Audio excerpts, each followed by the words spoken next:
Hello, Muscatine, and welcome to our 24th episode of Muscatine in Focus. Today we have an extremely special episode. We have a couple individuals that do a lot for our community that you're about to learn. We have first and foremost Karen Cooney to my right and Max Collins to my left. Welcome you two so much to the show. I appreciate it. Great to be here. Yes. So, Karen, I'm going to start off asking you several questions. First of all, can you share some of the events that are that have happened so far and events that are coming up in the future? Muscatine Art Center, this is a fundraiser for the Muscatine Art Center. And so we've had fundraisers in the past, needless to say. COVID, of course, kind of helped us reorganize what we needed to be able to do for fundraisers. Right before COVID hit, we had a large one for Till Death Do Us Part. It had to do with all of the wedding gowns that's from the turn of the century on up. That was just a gorgeous display, and we had a wonderful big ideas for how to be able to do a big fundraiser, all kinds of things, and then COVID hit. And it was like, so that means we had to reestablish what we could do, for a major fundraiser, because during the year we always do the smaller ones. And so we were able to kind of do some outdoor event things with it at that point in time. And so that's when Melanie and I had a very good conversation about what does that mean now going forward? How can we take and help the Art Center, not only as the idea of fundraising, but promote the arts at the same time. And of course I went, I got an idea. And that's because, needless to say, I've been in theater for 35 years. And I knew then that meant I had to do something of production. And so originally we had the idea of doing a smaller type of production with that. And then I got hold of Max, and it just kind of grew from there. Well, that's exciting. So can you talk about the role of the Friends of the Art Center, and what's your role? Yeah. Friends of the Art Center is different from the Art Center Board, which take care of the overall financial security of the Art Center and what we do for the buildings and such like that. With the Friends of the Art Center, we are more as in, for a lot of those fundraisers and those little events, our monies that we get actually help pay even for staff, because that's how little the budget actually is. So part of our money goes for staff, whereas the other part of the money goes for programs and outreach. And we do this not only in Muscatine, but Muscatine County. Very nice. What other kind of events do you guys do as... Well, I mean, I know, but I want you to kind of share everything because it's really cool. Well, we just did an ice cream social just a couple weeks ago, maybe. And Mr. Collins over here was part of that in his band called Cruisin'. So we had a really good time for the end of the year, so to speak, of an event outside with that, and ice cream and pie and all kinds of fun crafts for the kids and things like that. And during the course of the year, we have a number of type of programs, and we have ongoing programs like Katie loves. What she does is the mini masters program, and there's always almost a waiting list for people to get in for those classes and stuff, as well as our adult classes. Well, thank you. And Max, I have to say, well, first and foremost, what's your favorite ice cream? I know we talked about the ice cream social, but what's your favorite ice cream? Hot fudge sundae. Ooh, that sounds good. Karen, how about you? Oh, actually, mine is caramel. That sounds good too. Yeah. With butterbrickle ice cream, I think. Absolutely, you bet. You look like a connoisseur. Oh, I definitely do. That's why I'm wearing black today. Had it a couple nights ago. Well, yes. as my son once said to me, "Dad, the black, it's not working." That's right. So tell us a little bit about yourself. Oh, it's too long a story. I'm just a guy that grew up in Muscatine and liked comic books, liked to read mystery novels, and decided early on I didn't want to have a real job. My early experience, bussing tables and sacking groceries convinced me there was a better way to make a living. And so close to the University of Iowa Writers Workshop, I heard about that place, Kurt Vonnegut was teaching up there, some very heavy weights. Yeah. Well, I was reading, and I thought, okay, that's what I'm going to do. And so I began writing and sending stuff in the mail when I was in junior high. We had then, as I know we do now, a really great school system. And I had a lot of support there, had a lot of support from my parents. I often talk about the fact that when summer came around during my high school years, my parents, rather than ask me, tell me, now you got to get a job, you got to go to work at a gas station, you got to go back to the grocery store or whatever. They said, if you will treat writing as your job, you can write all summer and we'll keep your allowance going. And my allowance was $6.50. And I'm going to tell you how generous that was. That's a $5 base, but the $1.50 was for my meal ticket, and I didn't have the meal ticket to buy in the summer. So I was rolling in it. I was rolling in it.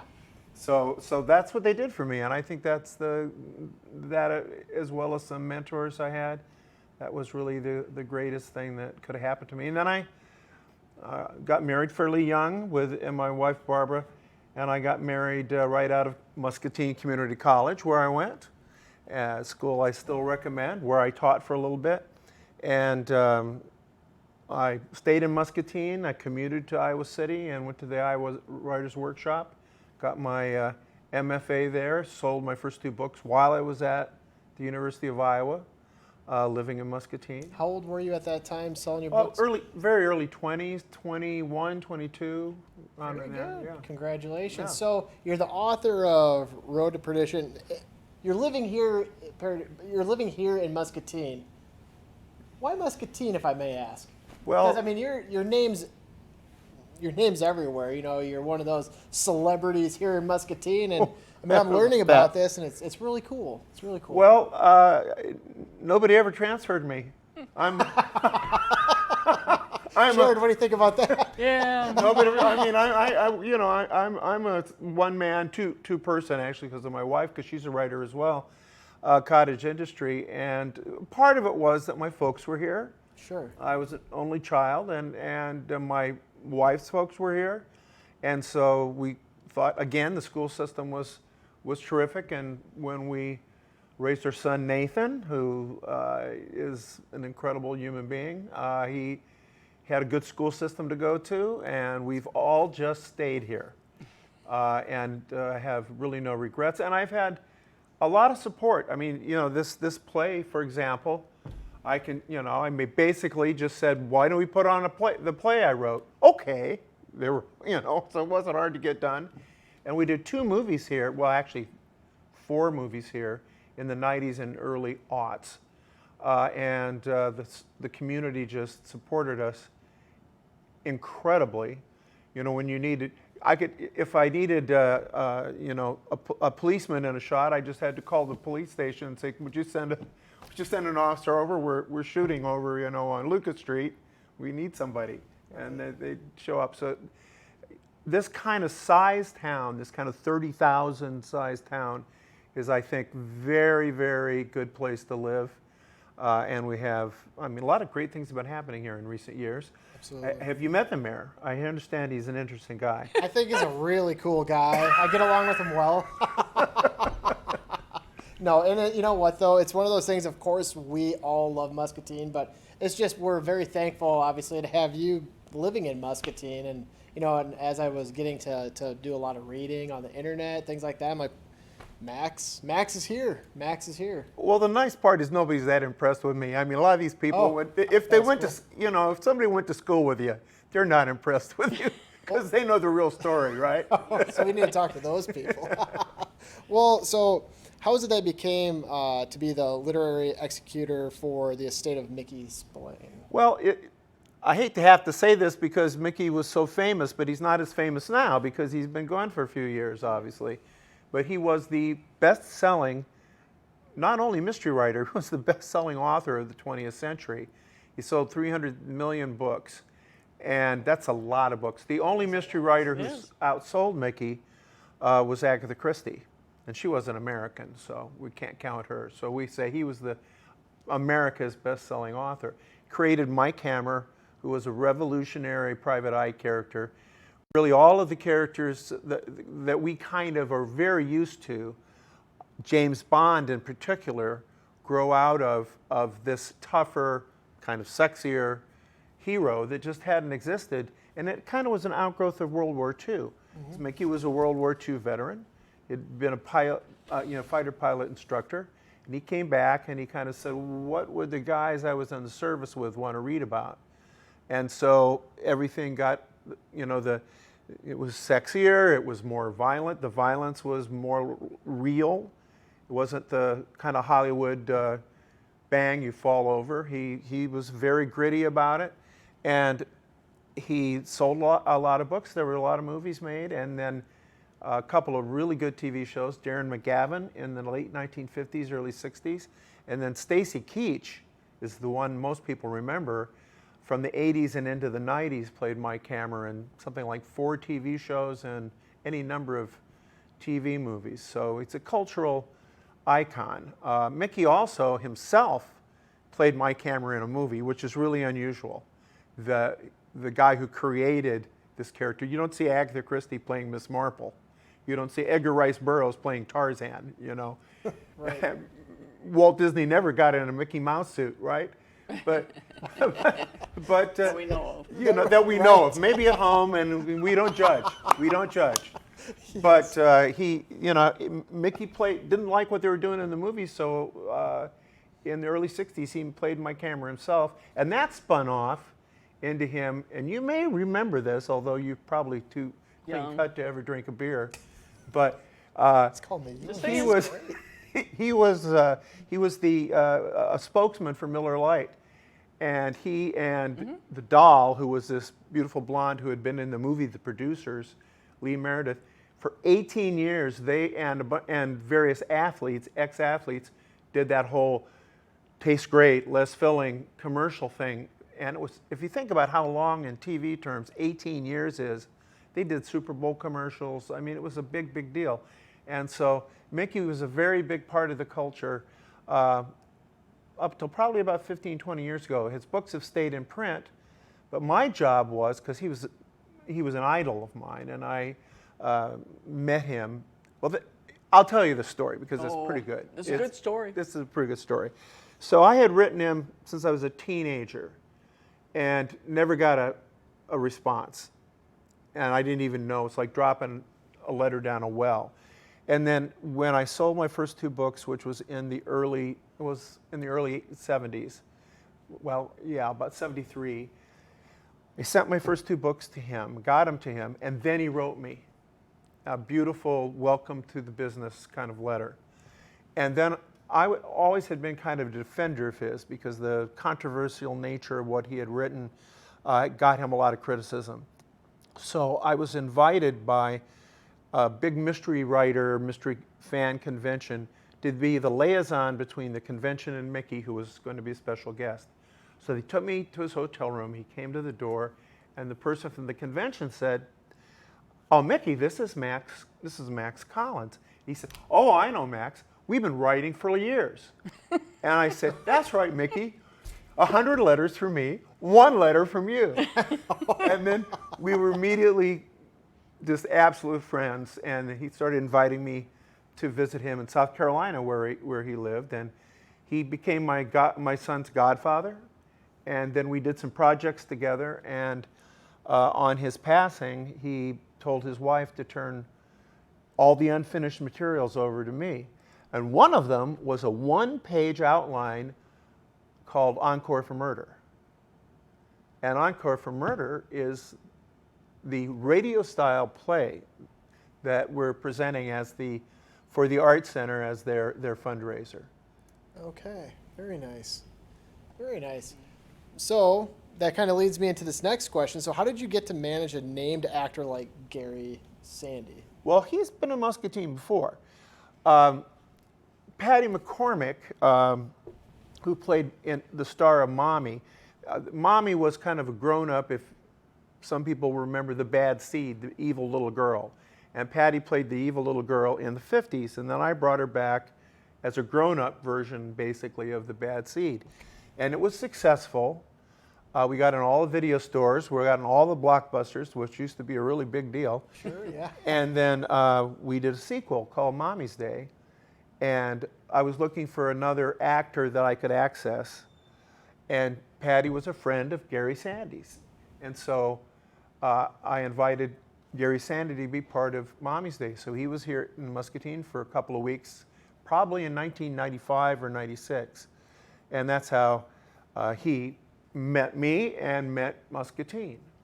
And then we stayed friendly, and he did Encore for Murder, this play, which is a My Camera play.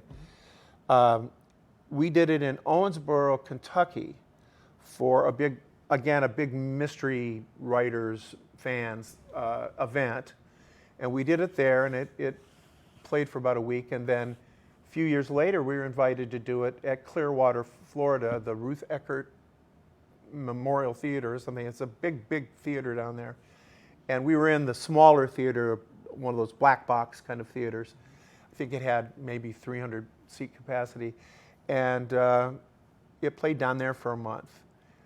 And I went down there for the first week and worked with Gary. And Gary is really wonderful as My Camera, because My Camera is a tough, tough, somewhat unpleasant human being that you need somebody like a Stacy Keach or a Gary Sandy to put a spin on it, so you know there's a little bit of tongue-in-cheek going on. We're not camping it. It's not camp, but there's a little bit of tongue-in-cheek. And so even in these, unfortunately, politically correct times, you can have a little fun. So what's one of your most favorite books that you were the author of? Well, I would have to say it would be between Road to Perdition, which was a graphic novel, and of course became a really good movie with, there were some unknowns I helped along, Tom Hanks and Paul Newman and Jude Law and Daniel Craig. I said, you should think about doing a James Bond movie. And then he listened to me. So I was very lucky, just incredibly lucky to have that film made. They did a terrific job. Still plays. I hear about it all the time. And but there's a book called True Detective, which has nothing to do with the TV show True Detective. They stole from me. If you know anybody in the police department, maybe we could talk. We could make some calls. Okay. So at any rate, this book was called True Detective, and I had for 15 years done the Dick Tracy comic strip. I've been the writer of the Dick Tracy comic strip, which was my first big break. I know Dick Tracy. Yeah, it was a big break for me. I got it when I was very young, in my mid-20s. And then I managed to make, a new editor came in and fired me. Well,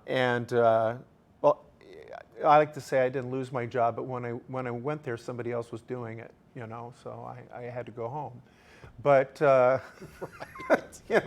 they weren't interested in me anymore. Sure. But 15 years is a good long run, and I took over from the creator of Dick Tracy, not doing the art, doing the writing.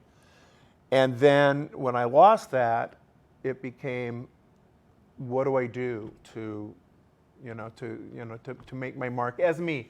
Because when you're doing something as famous as Dick Tracy, you can't be more famous than Dick Tracy. Right. There's no way. And so True Detective was a book that allowed me to, head out on my own, and it got a lot of, it won some awards, and that was really the real beginning of my career. And then Road to Perdition became the thing. Every writer wants to have, who's a writer of prose fiction, you want to have something really famous that you were the author of, that they could put on the cover of all the other books that are never going to be famous, right? Right. But now I've got that author of Road to Perdition that's always on the covers of my books. And then people who like that will look at some other book of mine and go, oh, well, I like that movie. Maybe let's try this book. Well, we were talking about when we met for lunch, Air Force One. Well, I have to explain. I wrote novelizations. I wrote novelizations of movies, sure. and so I did not write the screenplay. But that was a specialty I had for about 20 years. And I did Air Force One. The big one was Saving Private Ryan. but I also did Wind Talkers and Muscatine, everybody, right here. Muscatine. I'd also the first 3 Mummy movies I did, those books, and then for about 10 years I was a friend of mine in the Quad Cities, Matt Clemens. He and I were the official licensing writers for CSI, and I did, I think, 10 or 12 CSI novels. We did 3 or 4 video games. Wrote jigsaw puzzles. Don't ask me how to write a jigsaw puzzle. The video games are good because the video games I don't know how to play. So I was just writing the scripts, the dialogue for the actors to come in. And then I wasn't writing the game, I was writing the story of the game. Then I had to have my son come in and play the game for me so I could see so I could watch what I had created come to life, because I wasn't smart enough to. And I bet he was totally okay with that, wasn't he? Yeah, my son I would say he has met few video games he could not relate to. Okay. And his son, Sam, who is 7, he also is smarter than me and could play every video game you could think of.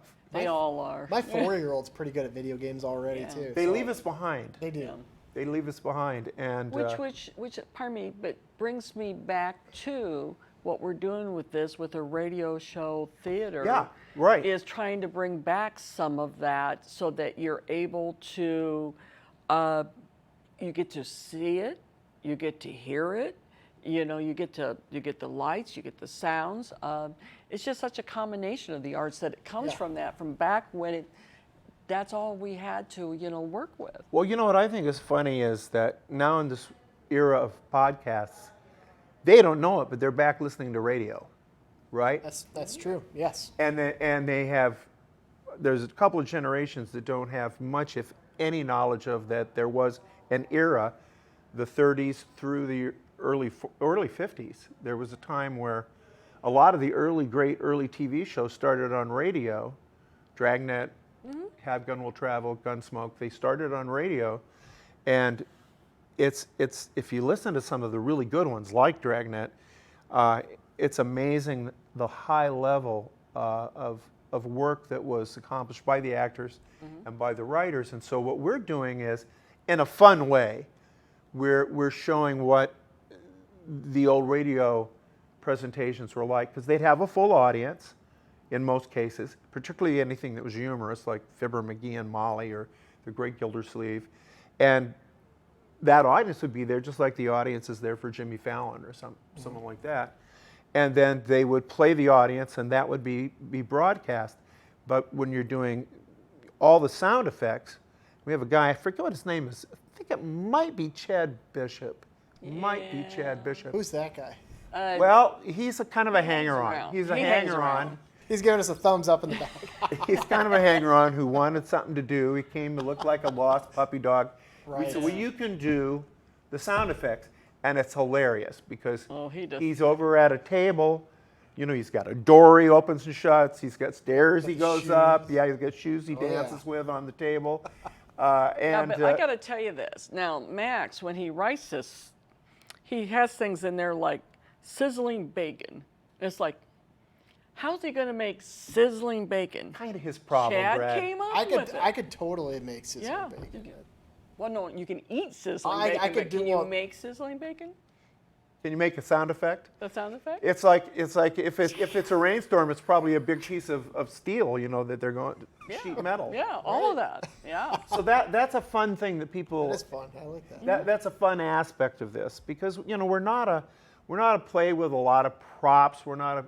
There's a little bit of costume, but basically people are on script, and we enact it for the ear, but there's all this stuff going on for the eye, which is fun.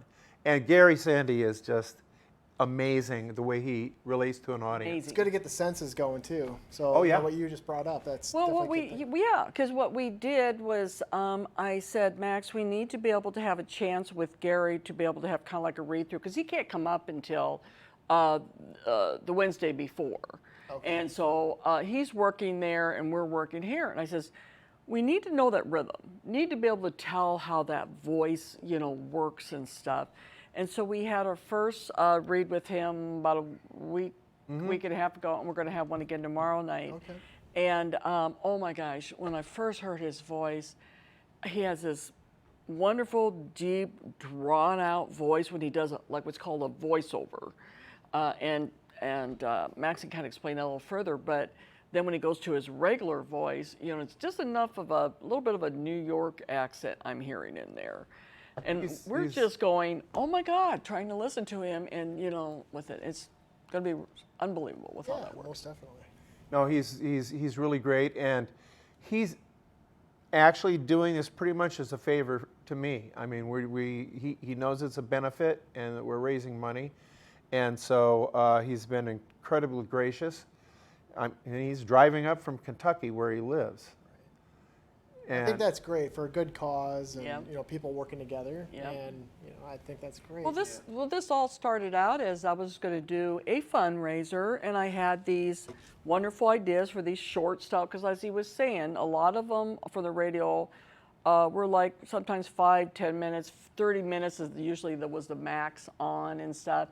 And I looked through and I see one for Dick Tracy, and I went, I know somebody that knows Dick Tracy stuff. And I turned her down flat.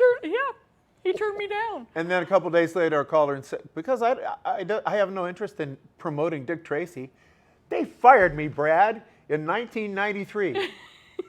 Do you think I'm over it yet?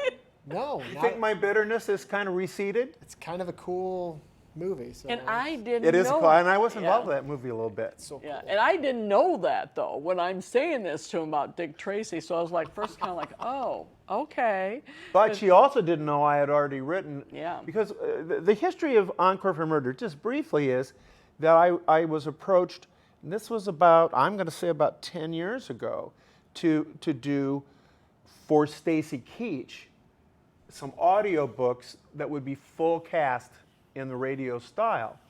And so I did one called The Little Death for him, and then it actually won the best original audio play of the year, and then I got an audio award, and then Congratulations. we did another one, Encore for Murder, and it runs, if you were to get it, and you can order it off Amazon, it's about 2.5 hours, 2 hours and 45 minutes. Then when we had the opportunity, so it was never planned to be anything but something you went into a studio and produced radio style. And then when this mystery convention in Owensboro said, we like to have original plays, could you do an original play for us? I thought, well, I got one here. And so I just rewrote it to be shorter, to be tighter, which I think has benefited it, actually, because I think it's probably about a 90-minute piece if you get right down to it. We'll do two 45-minute acts with an intermission. It's going to be a fun evening. It's going to be unique. There's never been anything in Muscatine quite like this. That's great. Unique is good. Unique is not bad. Good. Well, is there anything you'd like to share with your audience just to kind of wrap up? Well, we have a terrific cast, and I promised them I would mention none of them by name, and so I'm going to keep my promise to them. Oh, secret. Yeah. But no, they are actually they're terrific, and they have taken direction extremely well. Karen worked with them for a long period before I came in and sort of messed around with it a little bit, and I think we're very happy to see how they combine our input and their own creativity, because this is all about what they bring to the table. And to wrap that up with that too, what I did is I purposely chose who I wanted. I did not have audition. I chose did not cast it. who I wanted for it, and it's been amazing what they've been able to bring to it. I mean, we got, and I won't by name, but You can name them. I You can didn't name promise them. them. Okay, yeah. But then you better name them all. That's the problem. Yeah, because see, that's his problem. He goes, because he keeps going as in their stage name, and then, no, wait a minute, your real name, and then he goes back and forth with it, so it's fun. That's why I wasn't a good. That's why I wasn't a That's why good he does teacher. it. I could never remember their names. But Even with the seating chart, I couldn't remember. Figure it out. Wait a minute, are you here? I tried that for him once too. We have all the way from Renee Mock, who is the theater director for the high school. Oh, she's wonderful. And she is wonderful. And first thing she said to me, "You mean I don't have to direct? I could actually act this time?" And so she's just more than pleased. And I got one of her young men that is doing two parts, because we have the character parts, I call it, because they may not have as many lines, but they're so different of characters. And it's amazing that if you not see them, you would not be able to tell it's the same person. You know what I'm saying with that? And we go all the way through the spectrum of that and all the other actors that you're talking at least 30, 40 years on each, some of these that have done theater, and all the way over to the other end of the spectrum. We even have Keith Porter, who is the CEO of Stanley Center for Peace. He has a radio background. All right, Keith. And as soon as I heard that he had a radio background, I went, And so they all molded. Yeah. They all molded right in there really, really well. See, that's one of the fun things about the radio format for the audience is that you and this was common in radio days, to have an actor play more than one part in a, because the budget didn't allow for too many actors. So we have somebody coming up and being like a bad guy, and then somebody really nice, and the audience gets to have that fun of like, oh my Lord, that's the same person. And we're doing fun things like he has a hat on in this when he's playing this guy, a hat off when he's playing that guy, and so it's one of the things about the radio style that is going to kind of tickle people, I think. There'll be 12 people on stage at once doing this. That'd be great. Yeah. And no one leaves; they're all on stage through the whole performance. But the thing that we did not say on is part of what I wanted was an experience not only of the play, but I wanted folks to have the experience of Max and Gary.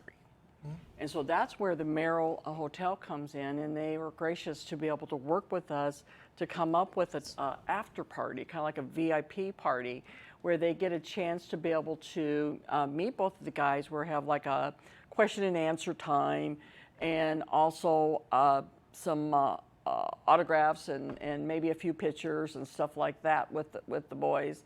I'll try to get over my shyness by then. Yeah, right. But we'll see what we'll work on him on that. You got to work on that. I'll come out of my shell. I don't think you like talking at all. And I don't know what it's going to be like by the time Gary gets there, and then you got both of them like that. Then it'll be quite interesting in itself. Gary from Kentucky, is that right? Gary. He is from Kentucky, yeah. And I mean, when I talked to him last week, he had just been cutting all day, cutting some kind of brush or some, I don't know. I live in Iowa, but I don't know a soybean from an ear of corn. Sure. But he was doing something farm related that involved a tractor. Yeah. So. Well, fun. Yeah. So he's a small town guy too. Yeah.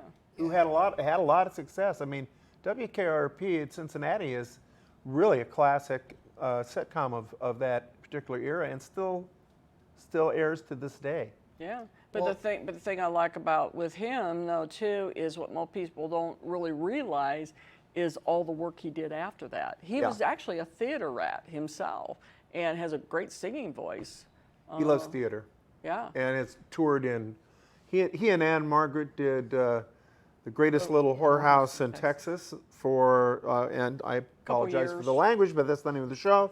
And they toured in that for a couple years. Ann Margaret. Yeah. I mean, that's big time stuff. So. Yeah. Well, thank you guys so much for being on, Karen, Max. I appreciate it. Brad, thank you. And best of luck coming up as well. And I think this is such a great thing. No, break a leg. I don't want to say that because if something does happen, oh, that's right. He was a chiropractor, remember? Max is going to come back. See, he told me I could break a leg. No, I appreciate you guys so much for being on this. Well, Muscatine, thank you so much for watching this. And to remember, be your best, and we'll see you next time. Thank you.